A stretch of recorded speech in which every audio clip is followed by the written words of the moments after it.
welcome to the first Travers Smith Brexit-related video. This is designed to be the first of a series and part of our Brexit Thought Leadership programme.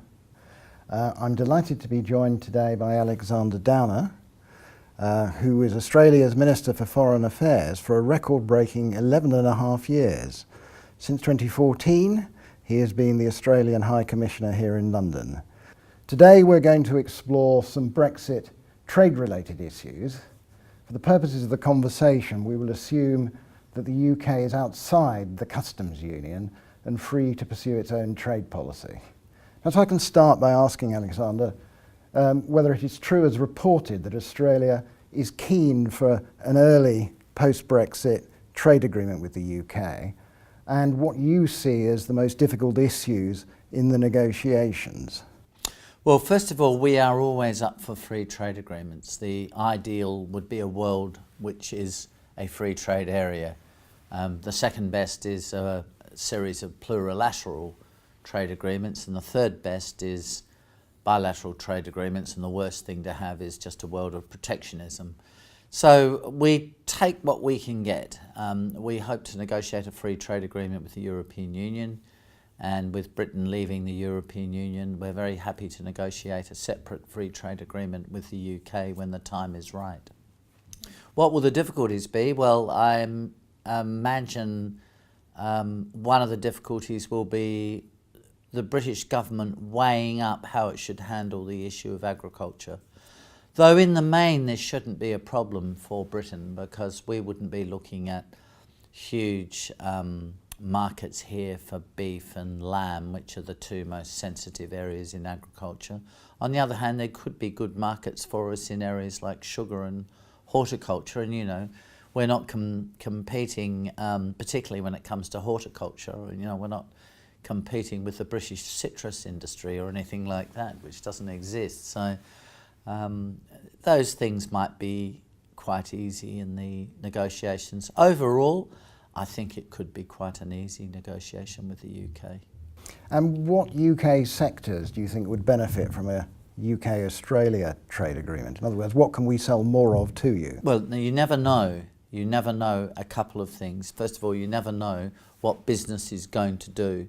And it's not virtuous for politicians or commentators or journalists or academics to be trying to work out what should be sold. It's just that businesses, knowing there's a free trade area between Australia and the UK, will start to orient their thinking towards the Australian market and start examining the Australian market in a different light. But at the moment, your biggest single export to Australia is motor vehicles, and so there's a tariff on car imports into Australia that would disappear. That will make you more competitive with people like the Japanese and the Americans who have a free trade agreement with Australia. So that's an example of a sector that could do quite well out of it. Your financial services sector will continue to grow in Australia too, no doubt. I suppose the second thing to say is our experience of free trade agreements is that the money follows the trade. So with our free trade agreement with the United States in the 11 or 12 years we've had that agreement, our trade has grown with the United States by 50%, but our investment, two-way investment with the United States, has grown by 130%. So I think you would see a significant increase in British investment in Australia and Australian investment in the UK. And, in a lot of ways, that's going to create more jobs and more prosperity than just an increase in goods trade. It's been said that the UK might join the TransPacific Partnership. That partnership, of course, has not come into force yet. I'm interested in your views as to when it might come into force and the advantages and disadvantages for the UK of joining, if indeed you think it's feasible. Well, first of all, although the Trans-Pacific Partnership, which is of 11 countries, is, as its name suggests, a Pacific agreement, it is an open agreement. So the signatories to it, and they signed the agreement on the 8th of March, the signatories to it are open to other countries joining as long as they meet the terms of the Trans-Pacific Partnership. There is still the ratification process ahead. Of the 11 countries, 6 have to ratify it for the Trans-Pacific Partnership to come into force. So I suspect that wouldn't take too long to get 6 of them to ratify it. What are the advantages? Well, this is an example of a plurilateral trade agreement, which for, say, Australia, opens up markets in countries like Mexico and Canada and Vietnam, as well as Japan, with which we already have a bilateral free trade agreement, in Singapore and New Zealand. Likewise with them, we already have bilateral free trade agreements. But for us, it opens up goods and services markets in a number of countries with which we didn't have that arrangement. I think, again, these kind of agreements are psychologically important. I mean, just as the European Union has been in trade terms, it creates a sense of political teamwork between countries that are party to a plurilateral agreement like that. And in the Asia-Pacific region, that's not a bad thing. We're sorry the United States has backed out of it, and we hope that President Trump will think again and maybe become part of it sometime in the not-too-distant future. And do you see any disadvantages for the UK in joining it? No, there would be no disadvantages. There may be some adjustments to some of your domestic policies, of course, if you join these kinds of trade agreements. But I wouldn't say I thought so. I mean, look, this depends on what your worldview is, but our worldview in the Australian government is the more open you are to the international marketplace for goods, for services, for investment, the more you can get mutual recognition of qualifications and the like, the more prosperous you're going to become. And the other side to that is if you decide to go down the closed economy path, well, you'll end up like Venezuela. It's a closed economy and everyone's suffering in that country as a result. One of the reasons they're suffering as a result. So this would be part of opening up global Britain. I mean, you know, countries like Australia and Vietnam and Japan and Mexico, Canada, these are all really important economies. Other than Vietnam in that list, they're G20 countries. So it would give the UK much greater economic involvement with those countries than it currently has. So that would have to be a good thing. Well, perhaps the biggest prize for global Britain, or some of the biggest prizes, would be entering into free trade agreements with China and India, the 2 biggest countries by population. Having some experience of both countries from the trade point of view, what do you think this country's prospects of reaching an agreement with either are? Well, first of all, the biggest prize for you would be outside of the EU, other than having a free trade agreement with the EU. That would be the biggest prize. But the next biggest prize would be a free trade agreement with the United States. I think the next biggest prize after that would be a free trade agreement with China. We have one. 94% of all our exports to China go into China duty-free. And since we've had the free trade agreement with China, which is only a couple of years, we've seen huge growth in some of our exports as tariffs have gradually been reduced. So what are the prospects of negotiating a free trade agreement with China? Well, Theresa May and her predecessor David Cameron said this was a golden era in Anglo-Chinese relations. So if that's the case, I think it wouldn't be too difficult for you to do it all. I mean, there would be sort of reasonably complex issues to deal with on the way through, but I don't think it'd be too difficult for you to negotiate a trade agreement with China. India, though, might be more difficult. We have in principle agreed to negotiate a free trade agreement with India, but it's proving quite hard going at this stage. So India has not got a long history of engagement in free trade. So there's still a lot of protectionist sentiment in different parts of the Indian economy. So I think it could be a little way off. To what extent do you think that the UK's negotiating position will be constrained in entering into agreement with one country by what it has already agreed with other countries? Well, why wouldn't you want to, I suppose? Why wouldn't you want to? I mean, I don't think that's, if I may say so, intellectually the way to approach the issue. I think intellectually the starting point is that if you have free trade, then that is inherently going to be beneficial in terms of jobs and prosperity. That's going to be good for your economy. So if you make a lot of concessions to the European Union, obviously you want to have as much of a free trade agreement with the European Union as you possibly can, as all politicians are saying in the UK.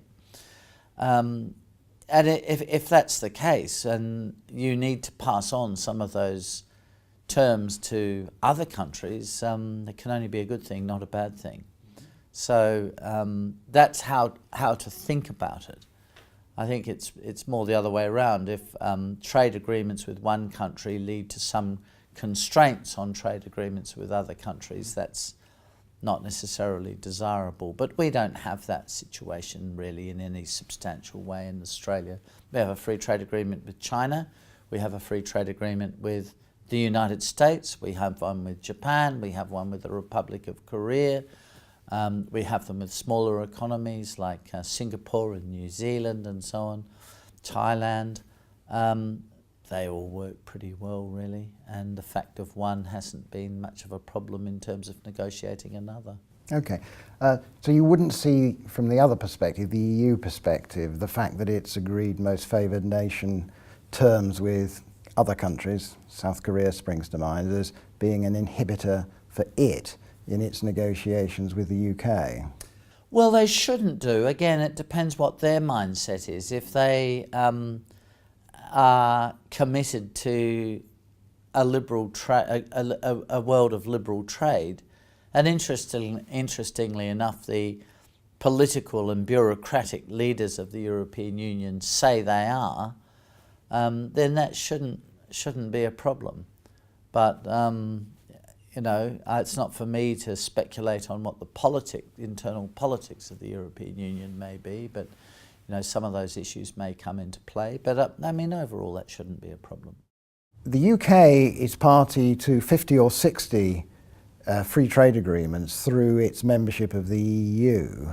What do you think the prospects are of the UK rolling over those agreements, that is, entering into those agreements on the same terms as exist now, but on a bilateral basis?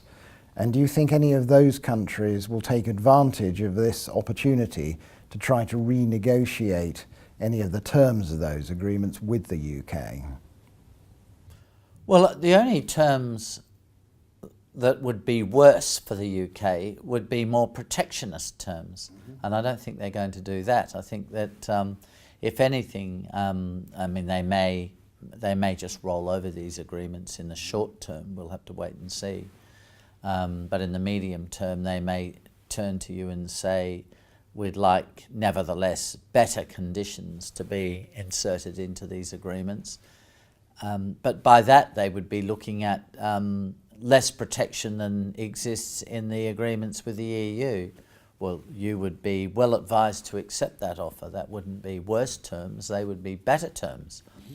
But they probably in time would want to make some changes. But I don't know, I mean, I think you say 50 agreements, but a lot of them are agreements with Andorra and Monaco and Liechtenstein and so on, so perhaps you don't want to sweat on that too much, but of the ones that are really important to you, there'd be the trade agreements with Switzerland, with countries like South Korea and Mexico, which are big economies, and obviously Canada, the most recently negotiated one by the EU, Japan. The EU has negotiated but not brought into effect yet an agreement with Japan.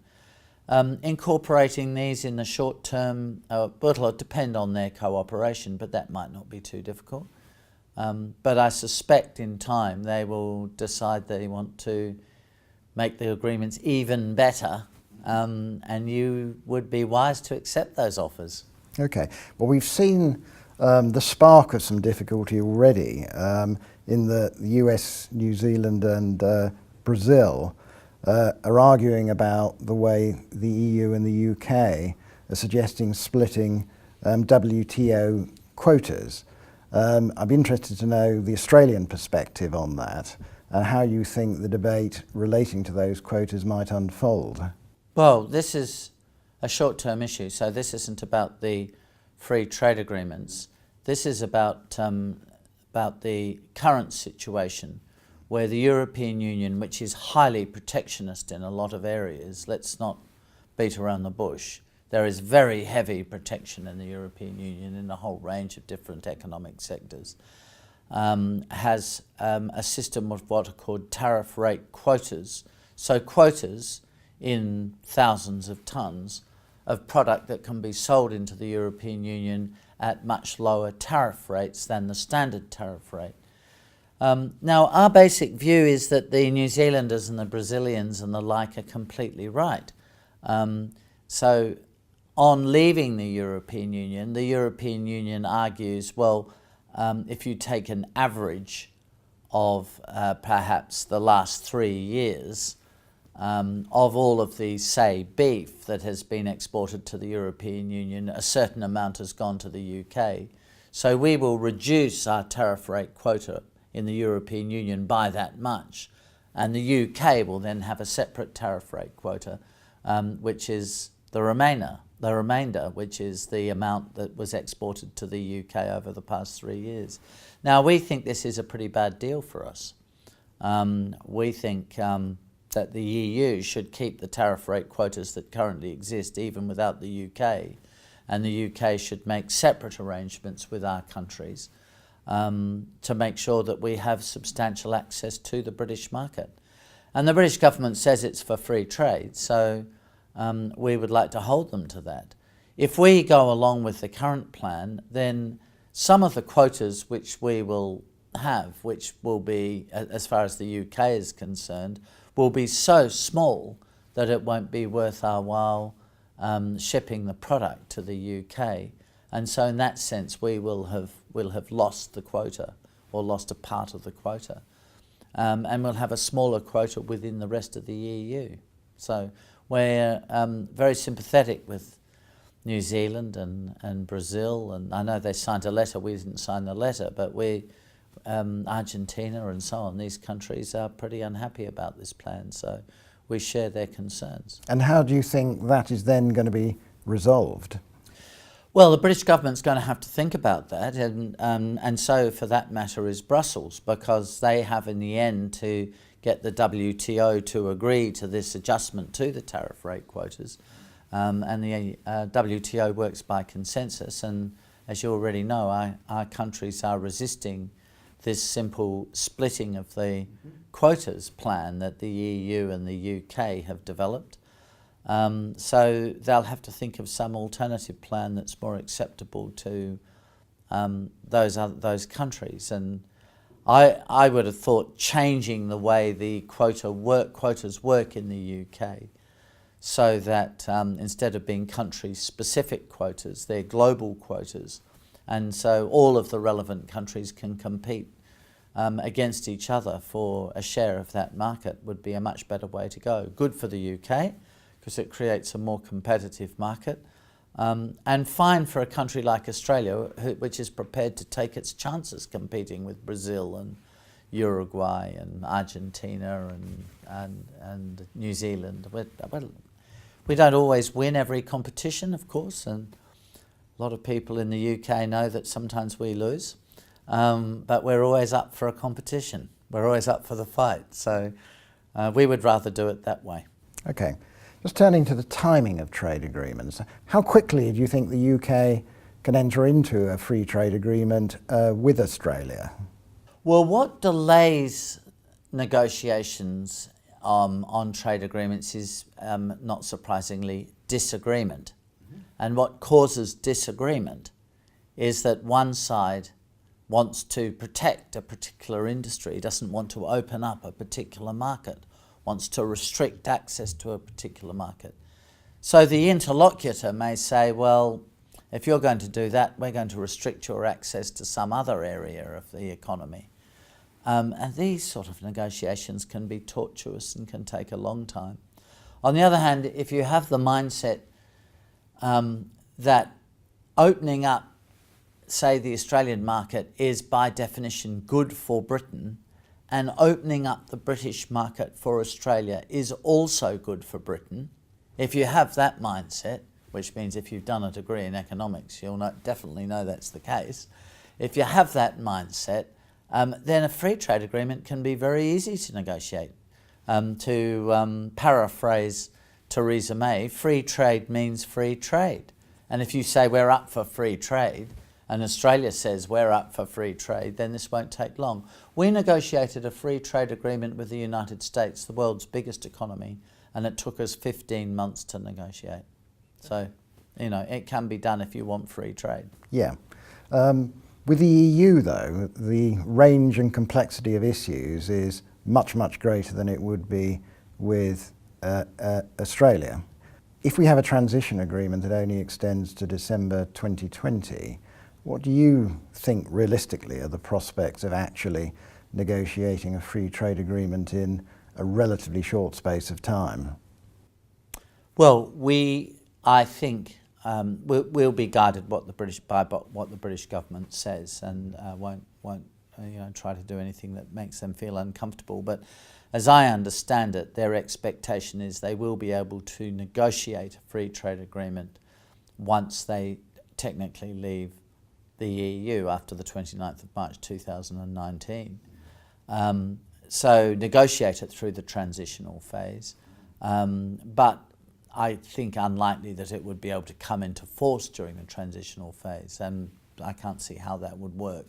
So it seems to us it could come into force once the transitional phase came to an end. That's got to be feasible. They should be able to do that. I don't think that's too problematic. Good. Well, I hope your optimism is realised. Alexander, thank you for sparing the time to join us today, and thank you for your insights on what is a matter of vital national interest for the UK. Yeah, it's a great pleasure.